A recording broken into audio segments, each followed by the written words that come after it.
I encourage everyone to take a moment and breathe and take a tea cheers with a Ajiri tea. A Ajiri tea recognizes the beauty in shared stories and shared opportunities. Ajiri sources award-winning tea from Kenya, employs women in the region to handcraft the labels, and sends 100% of the profits back to the region to support orphan education. Save 10% on your order of Kenyan teas and coffee with the code BeautifullyHuman at ajiritea.com. AJIRIT.com. Tea mugs up. Hello and welcome to the Beautifully Human podcast. I'm Nick Sheesby. In this podcast, I speak with beautiful humans from all around the world, sharing with you their incredible stories, revealing the power in every human story, to spread love and humanity to a world that is in desperate need of it, to show that we can all connect in beautiful ways, no matter where we come from or what we look like. What you will find out is that we are all beautifully human. Let's all be beautifully human. Hello and welcome back to the Beautifully Human podcast. Today I am hanging out with Mari Reisberg, and she is such an awesome woman. Was humbled to be a guest on her podcast called the Sustaining Creativity Podcast. We had an awesome conversation on there. So much fun that she wanted to come on and chat with me on here. She shares about her childhood, which is super fun to hear about. Also, how creativity works in life and how she's helping people through addiction and all kinds of beautiful, beautiful work that she's doing in this world. If you enjoy this podcast, follow along on Instagram and on Spotify at the Beautifully Human Podcast. Rate, review, and subscribe on Apple Podcasts. It helps get these stories out to more people. And as always, enjoy this beautiful conversation. So I love to start these off with a very broad and overarching question and let you take it wherever it may lead and say, tell me the story of your life. Such a great way to start. Well, first of all, I'm Mari Reisberg. I am currently in Colorado. I live in Colorado. I grew up in Portland, Oregon, in a very progressive neighborhood. I grew up down the street from a trapeze school, and at the ripe old age of 3, I was enrolled in trapeze school, and I was a trapeze artist for 17 years before. Wow. Yeah. My mom was pregnant with my brother, and I was a bit of a rowdy 3-year-old. And so trapeze school seemed like the perfect place because it was within walking distance. And so I was on the trapeze from the age of 3. And I like to say I essentially was raised in the circus because that's what it felt like to some extent. And then I went to college in Connecticut for acting. And then I lived in New York City for a brief moment, about 3 years. I sang with an Irish band. I was a nanny. And then I decided I wanted something more. And after a conversation with my dad about what am I passionate about, I was introduced to the world of dance movement therapy. And then I discovered Naropa University, a small Buddhist-inspired university in Boulder, Colorado, that happened to have a dance movement therapy master's degree. And so I moved to Colorado to get my master's degree in dance movement therapy. And so now I live in Colorado. I've been here since 2007, and I'm a licensed professional counselor. I work at an addiction recovery center. I also am a creativity coach and a performer and cat mom. And that's kind of the little hopscotch version of my life. And growing up in Portland in the 80s, it was a really kind of unique experience. I grew up with a 30-foot labyrinth in my front yard. Cool. Not the hedge maze that people listening may think of as a labyrinth, but the sacred geometric walking path that was, I think, kind of created by monks in the 12th century and has continued to be a part of healing and health for many people in and around the world. And so, yeah, my mom is a labyrinth facilitator, sound healer, very spiritual human. And that was my normal. That was like very normal to me growing up. And it wasn't until I think I went to public high school where I learned not so normal. Yeah. That's Yeah. amazing. Um, and you also host a podcast that I was a part of. Oh my gosh. Yes. All the things I do, and I forget that I host a podcast. Yes. I also host the Sustaining Creativity podcast. And we had such a beautiful conversation. And if people want to Yeah. go listen to that, just look up Sustaining Creativity podcast wherever you listen to podcasts. And it was such a spectacular chat about creativity and your journey and what it looked like through the creative lens. Yeah. Yeah, it was super fun. Um, Man, there's so much in that. That is so fun. It's cool that I've talked to you and we've had a conversation about me, and then now you're Yeah. in the hot seat of it. Um, and I imagine when you were that young on like becoming a trapeze artist, like at 3 years old, you were probably pretty fearless. Because I'm thinking about it now, and I'm like, I used to be, but I'd probably be scared shitless right now Right. trying to do that. But learning it that young, I'm sure you were just Mm-hmm. like flailing and flying all over. And so, how, like, what kind of performances or where were you performing when you were doing that? Yeah. So I guess I should clarify when I say trapeze, aerial dance. So single point trapeze, not flying Ah, okay, trapeze. okay. So the trapeze could be 2 feet off the floor or 30 feet off the floor. Got you. Um, and then along with that, you've got your liras, which is the hoop, your cloud swing, which is like a rope that is in the U shape, Spanish web, and multitudes of other options. But this was very physical theater. And I started performing when I was 3. And that became my life and my world. And we performed, oh man, I mean, from like performing in the middle of a parking lot, in the street, in the summer, walking on stilts, riding unicycles, to performing off Broadway at the New Victory Theater in New York City, you know, and everything in between, going on tour in California and Washington State, and, you know, the different theaters that you would load in and load out of and be there for, I don't know, 5 days doing a show and then moving on. Yeah, and I was a part of like a children's performing troupe and then the adult performing troupe. And then I took a year off between high school and college, and I was the like kind of tour manager of the adult performing company and and also a performer. So the Amazing. like wearing multiple hats and assistant to the director, and that, yeah, I mean, performing has shaped my life in such a profound way.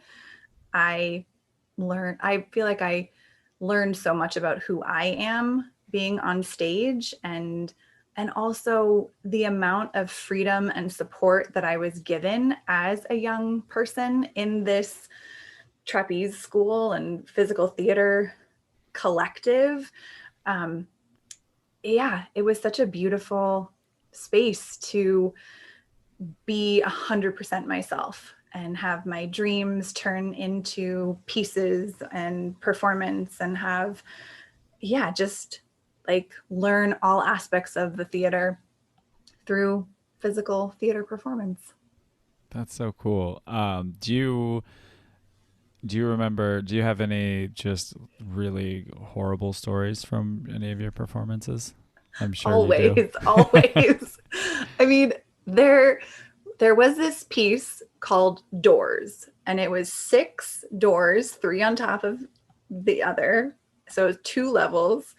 And the doors are they work on like pulleys that are fishing line. And I mean, the countless times the fishing lines break and you're like not supposed to be seen, but you are seen. And, you know, we didn't have stairs going down one side, but the fastest way down was to slide down a rope. And the number of times you would like forget to actually use your upper body strength and just like slide down and your hands would just be completely torn apart. I mean, things go wrong. People forget to come on. People lose things.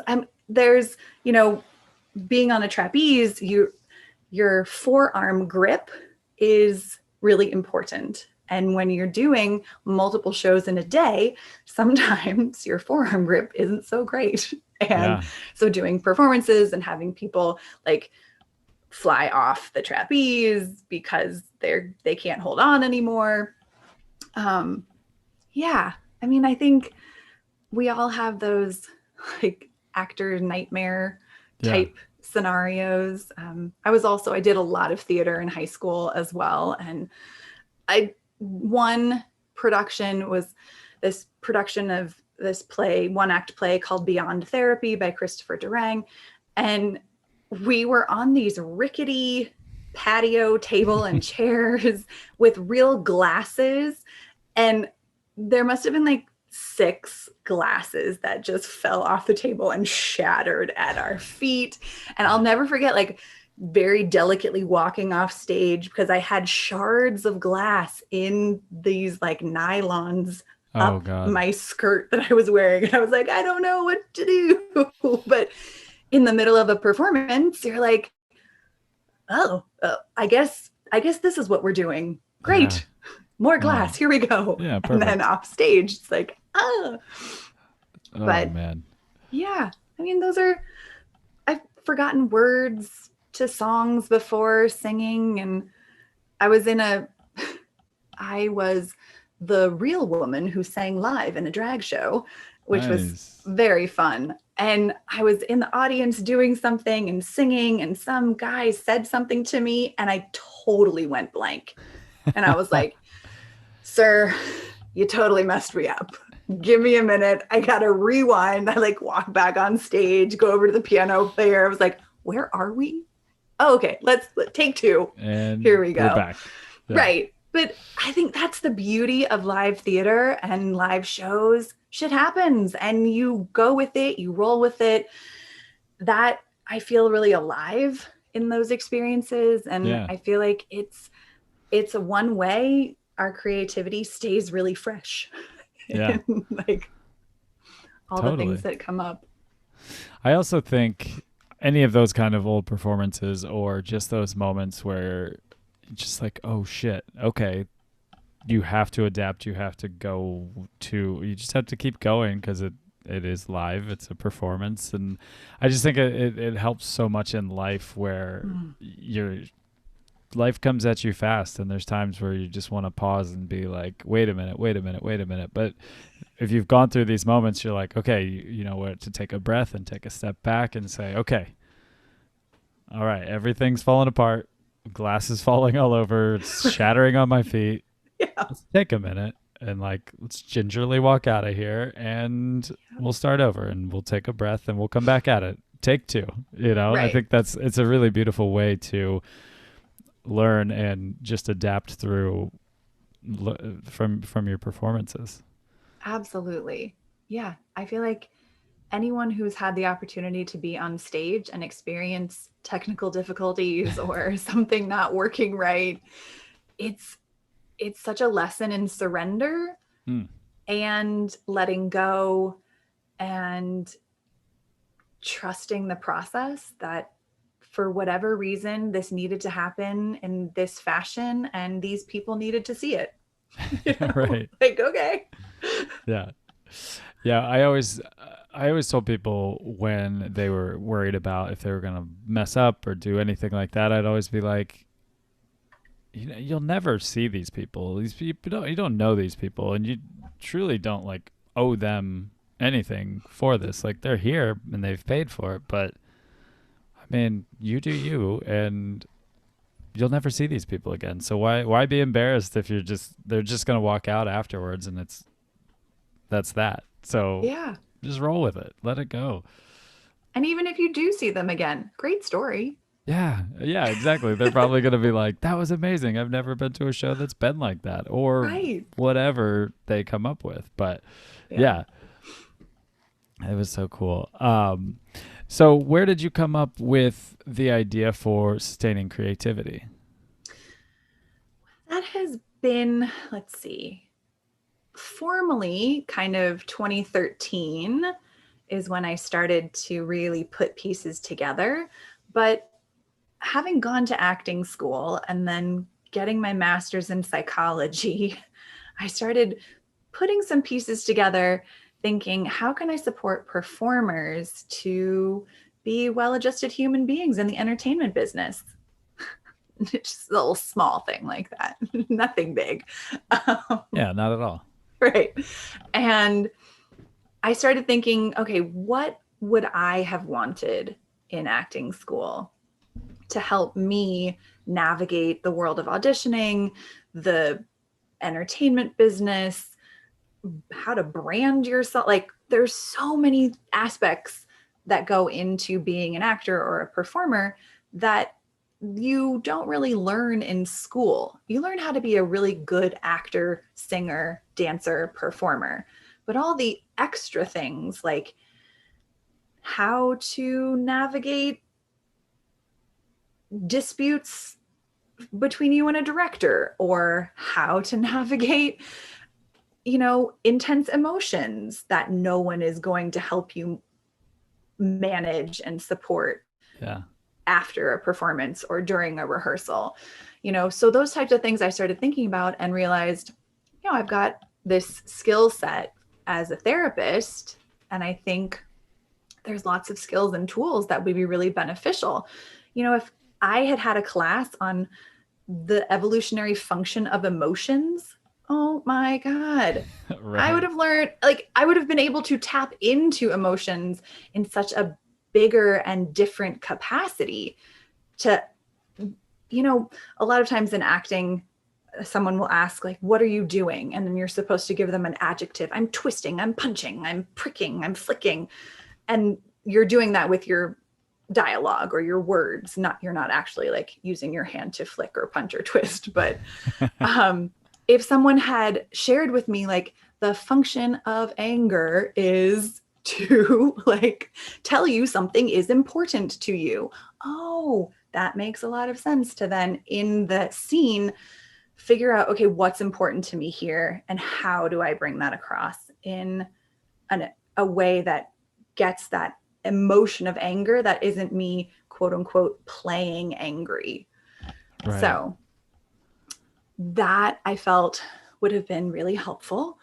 And so I started coming up with workshops and ways to share this information with actors and dancers at universities around the country.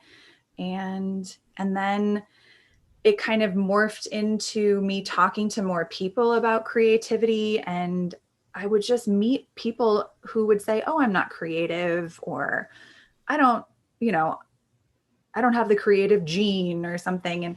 And that really bothered me to start with, because I believe we are all creative and there's different types of creativity, and not all creativity is performing, how you get dressed in the morning or how you walk your dog or how you drive to work can all be a creative act. So that's how the Sustaining Creativity program kind of came together. And then it turned into a podcast so I could share more stories from a really diverse group of people around what it means to them to be creative and how they see creativity and use creativity and encourage others to find creativity in their life. Because I think the more we talk about it, the more acceptable it is, and the more people start to notice how they are creative in their own lives in ways that they never really thought of before. And that's my hope, that people really listen to these stories from others and see that creativity is not just one thing, it's so many things. And Yeah. it can really support you in so much of your life, not just your career, but your relationships, your identity, your I was recently talking to someone about how creativity is the balm for regret. Oh, And yeah.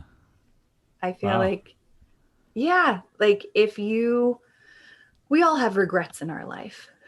Yeah. And if you engage in creativity, you have fewer of them, because many of our regrets, for many people, for me, it's like, oh, I wish I'd continued playing piano, or I wish I'd stuck with that language I started in middle school. Or Yeah. so the going back to something that you found joy in is part of being a creative human and participating in creativity. And when you do that, you have fewer regrets. So Yeah. I like that, the balm of regrets. That is I that took me back for a second. I was like, "Oh, yeah, that's a really great way to think about it." Cuz yeah, I mean, I know we talked about it, but I think so many people do see themselves or don't see themselves as creatives because they're not in the arts or they're not doing this or that, and it's like it can be really creative in just the way that you are a parent, or creative yeah, in the way that you approach your work or whatever it is. Like, there's room to be creative in every avenue of life. You don't have to be playing piano or right. acting or being on a trapeze troupe. It's true. I mean, that's very creative, but you don't have. That's the like. There's so many avenues to it. So I love that you're inspiring that in people, and making people think more about that, because I also think people get to a very serious point in their life and they just lose the fun and the play and the creativity of life, and they're just like, Mm-hmm. man, I'm just gonna do this. And it's like, no, man, be creative. Even like, give yourself something creative outside of work if you can't find creativity there. Like, just plug Yeah. it in somewhere, and it's going to bring life around. And it doesn't have to be anything you share with anyone else. It could be purely something you do for yourself that you never tell anyone else you do. You know, if you want to learn how to make pasta and you never tell anyone else, that's fine. Learn how to make pasta. Yeah, and Like, hoard the pasta. exactly. But yeah, I think there's a deeply personal piece of creativity that no one really talks about, because it is a private thing that you do just because it brings you joy, not because you share it with anyone. It could be that when you get home from work, you change out of work clothes and put on your favorite sweatpants, and like that makes you feel supported or calm or whatever it is. And you're not going to tell anyone you do that, but that's your creative expression. Yeah, totally. So I think this kind of goes along with it, but you're performing in your healing arts. What is that kind of encompassed in that, or what? Talk to me about that. Yeah. I mean, so I have an extensive history in performing arts, and as a therapist, an extensive history in healing arts. So I've been a therapist for the past decade plus and worked with countless people and varying levels of inpatient, outpatient capacities. And I use so much creativity in the healing arts. I mean, I help clients to rediscover their passion about things or connect to themselves in a new way, all in service of their goals and what they're working on. But like, I've had clients build a hula hoop before, and that was an incredible journey for them Yeah. of like, and then teaching themselves how to hula hoop. They'd never hula hooped before. And so the process of building a hula hoop and then teaching themselves how to hula hoop was such a like new version of creativity for them. It wasn't the 9 to 5 job. It wasn't the volunteering. It wasn't the charities. It wasn't any of that. It was purely because they wanted to learn something new. that was a little bit challenging, but not like too challenging. Sure. Yeah. So I think there's so much creativity that can show up in the healing arts. And a lot of it comes from performing arts too. Performing arts need healing arts. Yeah. Like it's really challenging to show up and perform 8 times a week or more. Yeah. And then think that you don't need any skills or support. Right. To like be human again, or be a parent, or be in relationship, or have another job. Yeah. So I think they need each other, and I hold a unique space where both exist. Yeah. And I work in the music industry, so it's amazing to see how finally there's kind of a reckoning going where people are really, really digging in for mental health and advocating for it. And it's like, it's such a creative industry. And I mean, even just to put on a show takes hundreds of creative minds together. And what you're giving up to be out there. And I mean, even when you were doing it, traveling around and everything, I mean, it takes a lot personally, it takes a lot emotionally. And so, yeah, I think I love that you have the space for that, and that you've been in it, so you understand what it does take and what toll it takes on you to give that to yourself. Because every time you perform too, you give that emotion of yourself, and then if you're not refreshing for yourself and bringing it back to you, I mean, it's a losing battle very quickly. Yeah, I think many people assume performers have this never-ending wealth of creativity. But right, if as a performer, you aren't also fueling your own personal creativity, it's really hard to keep pumping out creativity for other people. And so that's a lot of the work that I do with performers around finding their own personal creativity that fuels them and brings them joy, so they can turn around and share other aspects of creativity with a larger group of people or the world. yeah. So do you think, because and I'm sure I know the answer, but do you think because you came up in that and you were surrounded in it, that's the reason you kind of took the avenue that you went into, because you had such experience with it and maybe didn't have somebody like yourself to reach out to and talk about these things? Yes and no. I think I had a very unique experience because my father is a therapist. Okay. So therapy has been talked about, participated in most of my life. Okay. It was very normal to go see a therapist and have someone to talk to. So I think that, even, coming up in the performing world and then discovering therapy or the creative arts therapies, like, oh shit, they exist. Music therapy, dance therapy, drama therapy, art therapy. These are creative arts therapies. And they support people to facilitate change in their life, just like talk therapy or psychoanalysis or any other form of therapy that you could be participating in. Yeah. So I think because therapy was so normalized for me throughout my life, that I just expect everyone to be in therapy. Right. And that's not the reality. No, not at all. Absolutely not. I came from a family who all 4 of us could use a good old fashioned therapy session to figure the shit out that we're all dealing with.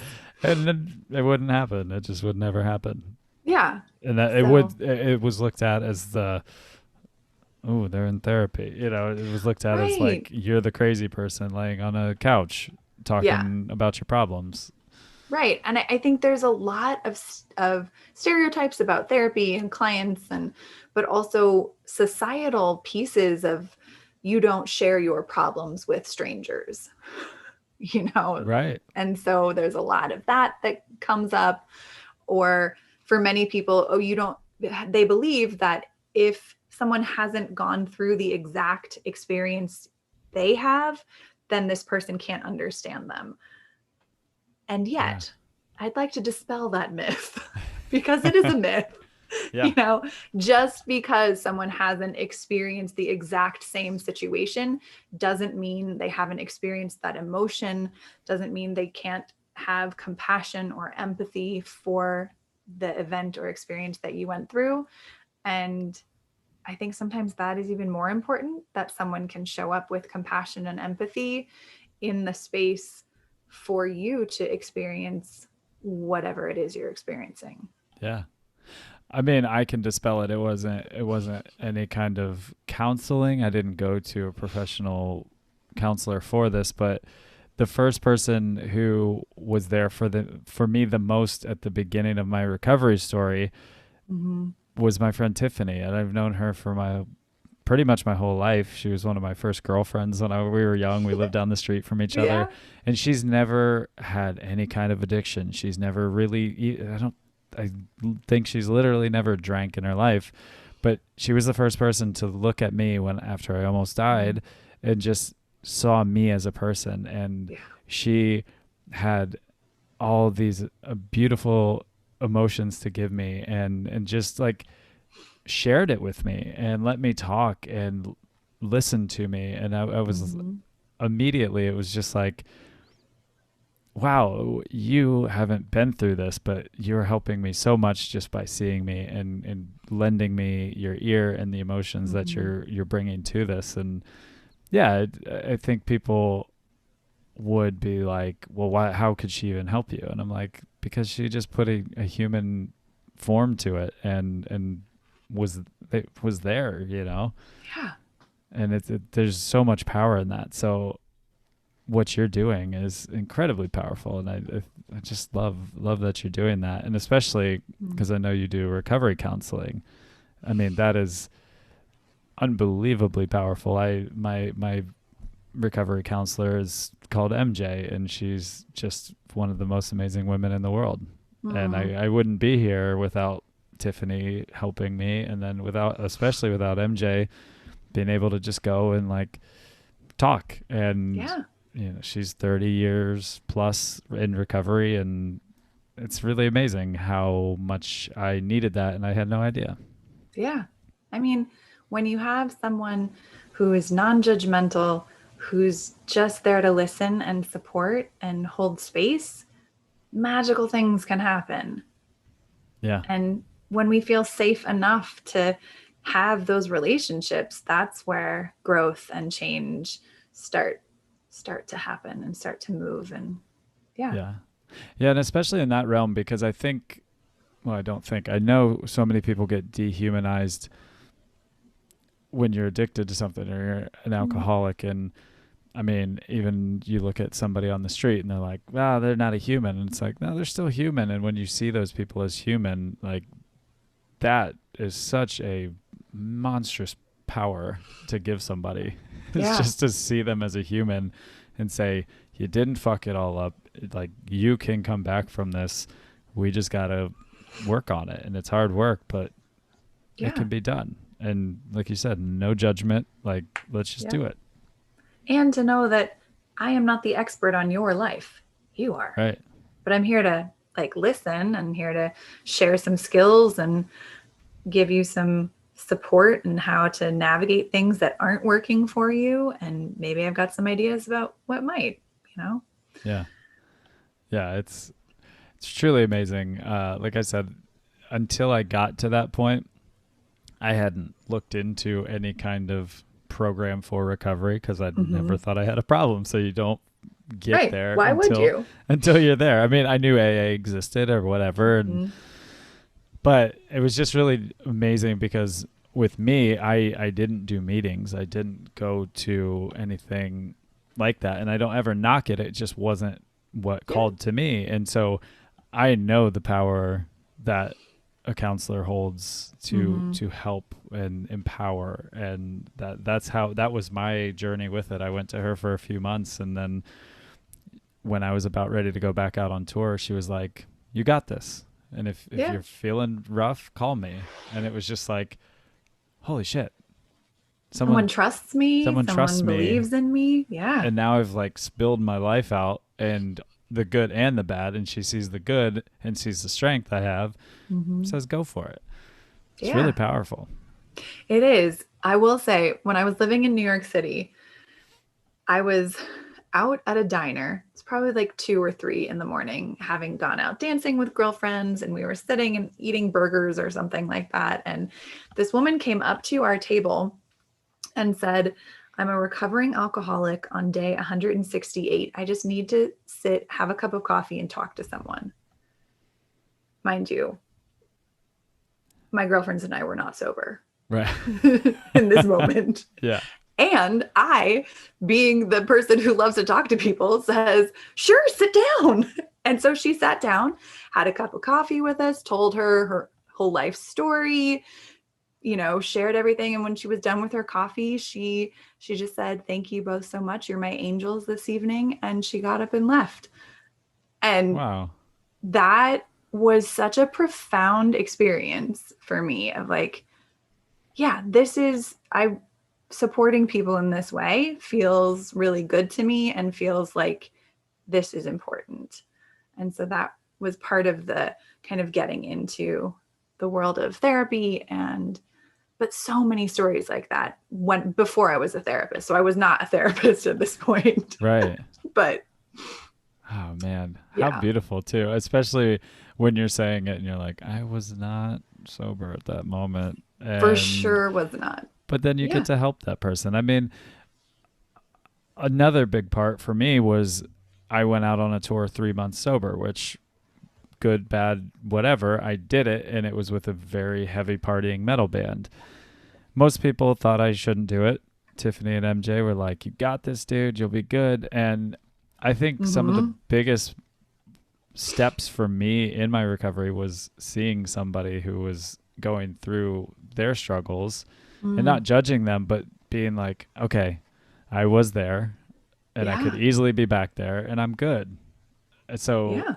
maybe even in your fun night that you were having, she saw that in herself again and was drawn to you because if you're an Yeah. alcoholic, you're drawn to that kind of behavior. And so that was probably a pretty profound moment for her too. I Just bet. sitting there talking to two drunk women. Intoxicated humans. Yeah. Yeah. And being like, they listened. And that's Yeah. really cool.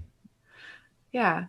I mean, those kinds of experiences happened to me all the time when I lived in New York. And I thought, I should get paid for this Yeah. on some level. And that's And where then some she of did. and then I went and I did. Now I Yeah. do. That's Um, amazing. It's yeah. so powerful. And I love that you, even yes, it was in the moment of saying, "Oh, I should get paid for that," but that you are people are drawn to you in that way. Like Mm-hmm. when I met you, I felt very easy telling my story, and then I know after we got done recording, and I had been like kind of hinting at my story, and then I told you, you were like, "Oh, I'm a addiction counselor," and I was Yeah. like, "Oh, okay." I felt very comfortable talking with you, and Yeah. so I'm not surprised that people are drawn to you in that way when you just give off that kind of Mm-hmm. energy. Yeah. It's been most of my life. That's even when I was a little kid, adults would tell me like life stuff. And I was like, you probably shouldn't be telling me this, but okay, I'll listen. Yeah, okay. That's amazing. Yeah. All right, I'm gonna shift gears, and if I came to you and there was no COVID restrictions or anything happening right now, and I gave you a plane ticket to anywhere in the world, where would you fly to? Ooh, the Greek islands. All right. Have you Yeah. been, or just I've is that never a been. dream? It's a dream. I've never been, but Greece for some reason has a pull for Oh, me. So I grew up going to a Waldorf school, okay. and in 5th grade, we learned Greek mythology, and we had our own Greek games. And Awesome. it was like the Portland Waldorf School, Seattle Waldorf School, Eugene. There were like several Waldorf School 5th grade classes. You all study the same thing, and you come together and have these like old Olympic games with, your relay races and javelin and, not the like Greco-Roman wrestling, but it was more of, I don't even know how to describe it, like push someone outside of circle. But ever since then, I've been really enamored with Greece and just the mythology and the history, and then seeing pictures of the islands off the coast of Greece of just, I could happily stay there for a long time. Yeah. I love the personal story with it too, because the more I ask people this, the more I think about where it comes from. And I was speaking with someone and their niece wanted to go to Bora Bora, and she's like, it's just, she's 15 years old and it just speaks to her. It's just where she, and I was like, it's just so cool. Like, you have a very personal story with it. Mine, when I was younger, if I was asked when I was in like 7th grade, I would have said Helsinki, Finland for some reason. I just was enamored with it. I looked at maps and I loved the architecture, but it's so fun how we get something in our brain, and yours started so young of just having those experiences, and that's so neat. Yeah. And all of there's so much history, and I do love me some history and ruins and the whole mythology that goes into it, and the gods and the goddesses, and that people still participate in worshiping these gods and goddesses in their religious practice. And that it, inspires me. And I think about, let's have a like broader view of spirituality and history, and yes, like horrible, awful things happened in every country. I get that. And it would still be cool to go to Athens and see the Colosseum and see the, all of that. Yeah, that's a really good one. I haven't been to Greece either, but I would love to go. I'd love to look at pictures of places, and it's always one that I'm like, holy shit, man. It's one I forget about, then I see a photo and I'm like, oh my God, it just looks like the white houses of looking over those beautiful cliffs, and it's just like, oh my God. It's the white and the blue and the like, it just feels slow even in a picture. And that seems amazing. That's a beautiful way to picture, or to put it. It feels slow in a picture. And that's so true. It just feels like you get there and it's just like, take your stress off and leave it, because it's no good here. Just, you're not moving quickly. We're just going to sit. We're going to eat for 10 hours. We're going to enjoy in the food. I mean. And the people and the culture and most surprising place that you've been to in your travels? Most surprising. Ooh, that's a really good question. I don't know if it's surprising, but when I was a junior in college, my mom and my brother and I took over the Christmas holiday. We spent Christmas and New Year's in Spain.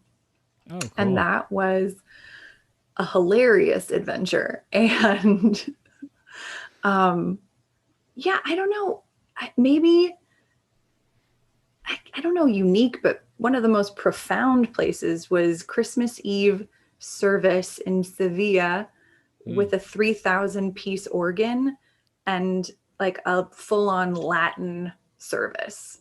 Wow. Where like I couldn't understand anything, but and like it's where Christopher Columbus was buried. And I think the 3,000 piece organ was the most profound experience of like, I feel this to my core right now.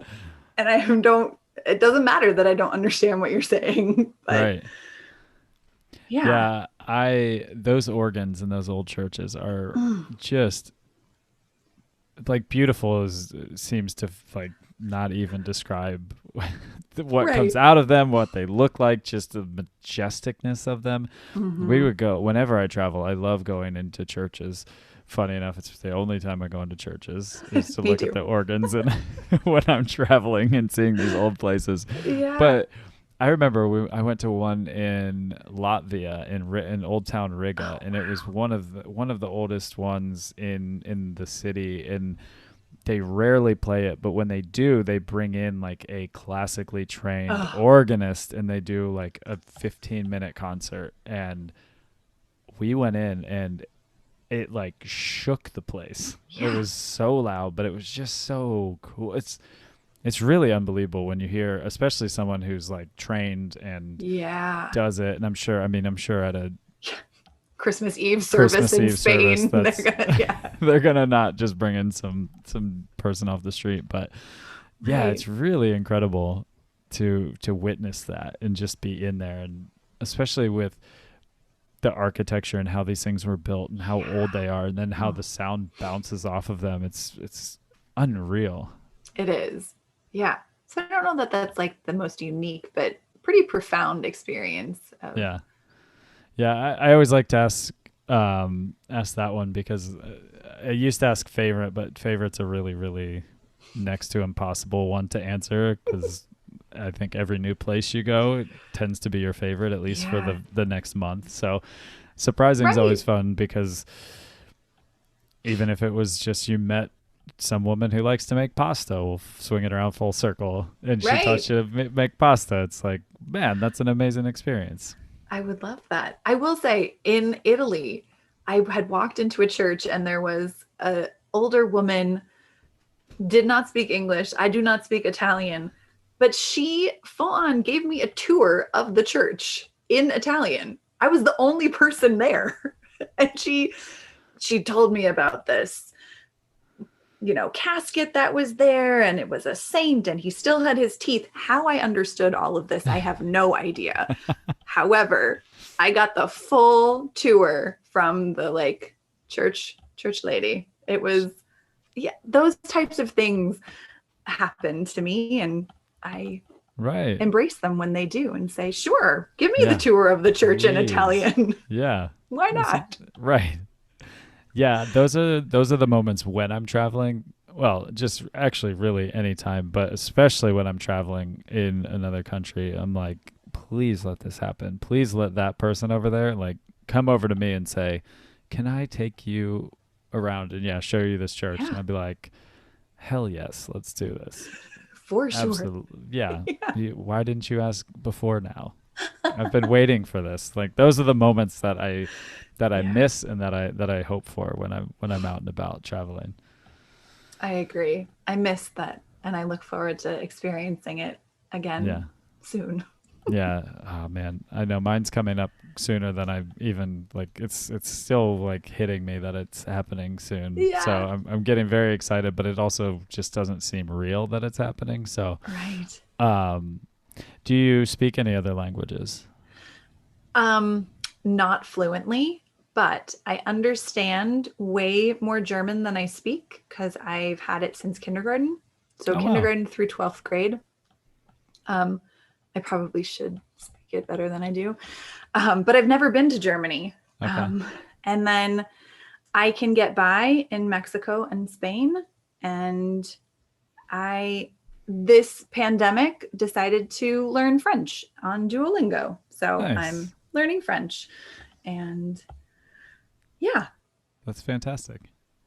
That's so cool that I'm almost a little envious that you had it since you were in kindergarten because I it wasn't even offered to me till 8th grade. And by that point, I didn't give a fuck. I didn't know. I was like, oh, now I'm supposed to learn another language, and it wasn't told to me like, hey, you're going to leave the country at some point, and you might want to speak with someone, or right. someone might be in your country. Lots of someones are in your country that only Hmm. speak this language. Maybe you should you should accommodate them, Yeah. and that's so amazing. Why? What was the reason behind having German so So early?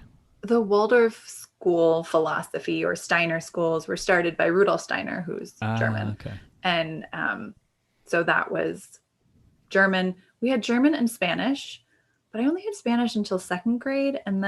But I had German throughout. But, kindergarten German, I just learned a lot of songs in German and poems and games. And yeah, it wasn't it was more play, like Sure. puppet shows in German or, that kind of stuff. And then Harsh puppet shows. harsh, right? Very harsh puppet shows. And but yeah, then we like continued to have it through eighth grade. And then when I went to high school, I went to a public high school and yeah, continued on That's so cool. with it there just because it was what I knew. Yeah. But That's yeah, awesome. I did take Italian in college. I think I took a semester of Italian, but I was everything. I would translate it English, German, Italian. And I was like, that is way too much work. I can't. That is a lot. Yeah. I can't keep trying to do that. So, Yeah. Oh, that's amazing. That's so cool. And I mean, then you had the best or Italian lesson ever from the woman in the church. I did. So good. Exactly. Yeah. Love that. I love that story. I'm picturing this like tiny little hunched over Oh, yeah. old Italian woman, and it just You have makes me pictured happy. correctly. Yeah, I love that. It just makes me With makes me her little smile. like shopping bag on her arm and her Totally. scarf and Yes. she's taking me around to all the places and the Oh man. things. And I'm like, I'm not Catholic. Okay. Yeah. Great. All right. That's Yeah. amazing. Amazing. I love that. All right. I have two final questions for you. Okay. The first is, what would you want the world to know about you? Hmm. What would I want the world to know about me? That I have a lot of really awesome things to share with them. Yeah. Like, um, yeah, that creativity is important, and I 100% can share that with the world, and can't wait to have the world hear it and see it and participate in it in a Yeah. bigger way. Yeah. Yeah. I love that. That's perfect. It's perfect. That's a great answer. That I have a lot to share. That's so good. Yeah. It's not just one thing. There's so many Right. things. There's so Like many. so many. Yeah. I love when I ask the question, a lot of people get very puzzled and they're like, "Oh, about me." And I'm like, I mean, that's your time to pump yourself up. Be creative and tell who you are and Exactly. what you want, what you're putting out to the world. Yeah. And give yourself some self-love in there too. I mean, Oh my my gosh. God, take the time, take the moment when you're asked to just brag on yourself and like a little, Yeah. yeah, Share your hair, yeah, if you will. yes, it's amazing. All right, and last question is: if you had the ear of everybody in the world, what would you say to them? Mm. Learn everything you can about everyone who is different from you. Yes, that's Yeah. such a brilliantly put message. Such a Yeah. brilliantly put message. Learn what's important to people that don't look like you, sound like you, show up like you. Learn what excites them or how they, what they're passionate about, where they came from. Listen more, I guess, too. Yeah, Like, yeah. Shut up a we, little more. right. Listen, be willing to be, I guess not be willing, but be open to being surprised by someone else Yeah, and see how that impacts you. Allow it to impact you. I think we build up so many walls between difference, and if we allowed ourselves to be surprised and then feel what it's like to be surprised by new information from someone else that we assumed something else about, man, the world would be a better place. right. I mean, as you were talking, I was like, what if everyone in the world had to do like an hour of speed dating? Uh, Oh, a week even. Yeah, where is it? I forget where in the world it is, but there is a library where you can check out a person. Yes, What I spoke to the guy who you created did? it. He's Oh gonna my be God. he's gonna have an episode on this podcast. It's in he's in Copenhagen, Yes. the Human Library. Oh my God. Incredible and amazing. Yeah, I love it. When I heard about it, I was like, oh my God, this is the greatest concept ever. Yeah. And hearing his heart on it too was just like, wow. Just I couldn't take anything from it. That was a conversation I mostly just shut up and listened, and it was I love unbelievable. that. But it was, what an amazing concept of like, you go in and you want to learn about somebody and you're like, oh, Yeah. I'll take this person and Yeah. what they've got. And like, what a good resource to offer to a community. And now they're Mhm. doing it online, so they're getting to broaden it Expand. far Oh, beyond what they were able to do in a community. Because I was like, how do I open up one? And he's like, oh, it takes a lot more. You have to have certain infrastructures and this, and like there's a whole big yeah. part to it. And I was like, oh my God, this is so cool. Yeah. But I feel a podcast is kind of a mini version of it Yeah, for you and I. totally. Like, 100%. I always tell people, every conversation I have, every new human I meet, most are perfect strangers. I mean, there's some people yeah. that I've been on their podcasts or vice versa, so we have a little familiarity. But still, it's sitting at our computers talking at each other through a Right. screen. So yeah, I think it'd be really super beneficial for people to just even have these kind of conversations, even if it was just a one-on-one, or Yeah. just have to sit down with somebody who came from somewhere else, and Hmm. or had a different gender identity or sexual Yeah. preference, or fill in Like, whatever. give me the day in a life of Right. whatever. Yeah. That would be so great. Yeah. And then you just listen, and then you get to tell them, and then you can talk through it. It'd be Yeah. amazing. I think, yeah, I know the Human Library is doing an amazing thing, but I think it should be required reading is to have like a speed dating where you just go and you talk to somebody for half an hour and learn about their life, and then Yeah. yeah, I think that'd be so nice. I just want, I'm such a hippie in that of like, I just want everybody to get along. Can we all I just stop know. hating each other? Or, maybe not even get along, just understand each other a little True. bit more. Yeah. Like, you don't have to like it or approve of it, but you can't keep someone else from doing it. Yeah. 100%. 100%. Yeah. Well, this has been so fun again to chat with you. I've been I looking agree. forward to it since you booked back and came to hang out with me. So I truly appreciate it. Time flies when we're chatting. It's amazing. It totally does. I know. I can't even believe how long we've been talking. Yeah. Doesn't even seem like that long. Yeah, But it's so thank good. you so Yeah. much for having me to talk about my beautifully humanness. Yes. And it is. It is beautifully humanness. And thank you for sharing it. You are so welcome. Thank you for listening to the Beautifully Human podcast. To hear more beautiful stories from beautiful humans, follow us on Spotify and rate, review, and subscribe on Apple Podcasts. Follow us on Instagram at the Beautifully Human Podcast. Peace signs up.